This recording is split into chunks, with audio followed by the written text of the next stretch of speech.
দিয়ে চাউমিন। তো সোমবারে দিয়ে দিলাম রসুন, গাজর, দিয়ে দিলাম ফুলকপি,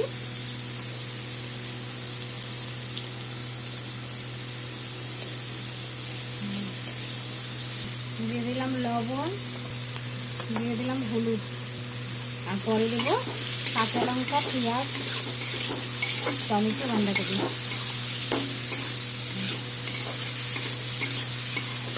এটা ভাজা হবে, তারপর আমি ফুলকপি ভাজা হয়ে গেছে, এখন আমি দিয়ে দেবো বাঁধাকপি, আর দিয়ে দিলাম পেঁয়াজ আর কাঁচা লঙ্কা,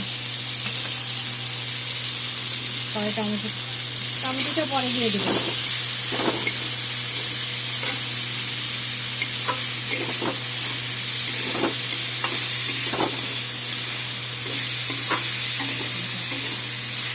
মোটামুটি সব সবজি ভাজা হয়ে গেছে, এখন দিয়ে দিলাম কেটে রাখা টমেটোগুলো, তার জন্য একটু লবণ দিয়ে দিলাম যাতে নরম হয়ে যায়। তারপরে দেবো জিরার গুঁড়া, ধনের গুঁড়া, লঙ্কার গুঁড়া, আধা চামচ লাল লঙ্কার গুঁড়া। এখন আটা দিয়ে আমি যে নুডলসগুলো বানিয়ে নিয়েছিলাম ওগুলো ঢেলে দিলাম। আটাটা ভাজা হয়ে গেছে, আটা দিয়ে যে নুডলসগুলো বানিয়ে রেখেছিলাম চাউমিন, ওগুলো আমি সব দিয়ে দিলাম।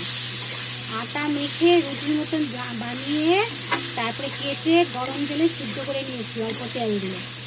তারপর এখন আমি চাউমিন বানাচ্ছি, আপনারাও এইভাবে বানাবেন। প্রসেসটা দেখে রাখেন। এখানে আধা চামচ জিরার গুঁড়া, আধা চামচ ধনের গুঁড়া, আধা চামচ লাল লঙ্কার গুঁড়া, আর অল্প চিনি ব্যালেন্সের জন্য, আর দিয়ে দেবো সয়া সস,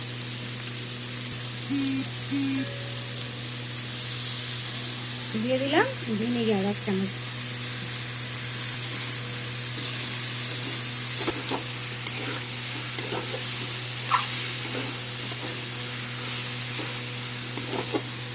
দোকানের মতন চাউমিন হয়েছে, আপনারা এরকম বানিয়ে খাবেন, বাচ্চাদেরকেও দেবেন, খেতে খুব ভালো হয়, খুব টেস্টি হয়। বুঝবেন না এটা চাউমিন না রুটি দিয়ে বানানো হয়েছে, খুব টেস্টি। আমরা সবসময় খাই, আমার বাচ্চাকেও দিই, আপনারাও খাবেন, বাচ্চাদেরকে দিবেন, এমনকি টিফিনেও দিতে পারবেন। অল্প ম্যাগির মশলা, ওটাতে আরও টেস্ট হবে, টেস্টটা বাড়বে। আপনারা এরকম করে বানিয়ে খাবেন, কিন্তু বানিয়ে খাবেন, খেয়ে আমাকে কমেন্ট করে জানাবেন কেমন হয়েছে। লাইক করবেন, কমেন্ট করবেন, শেয়ার করবেন, তাহলে না আমি নতুন নতুন ভিডিও আনতে পারবো, আপনাদেরকে দিতে পারবো। Thank you.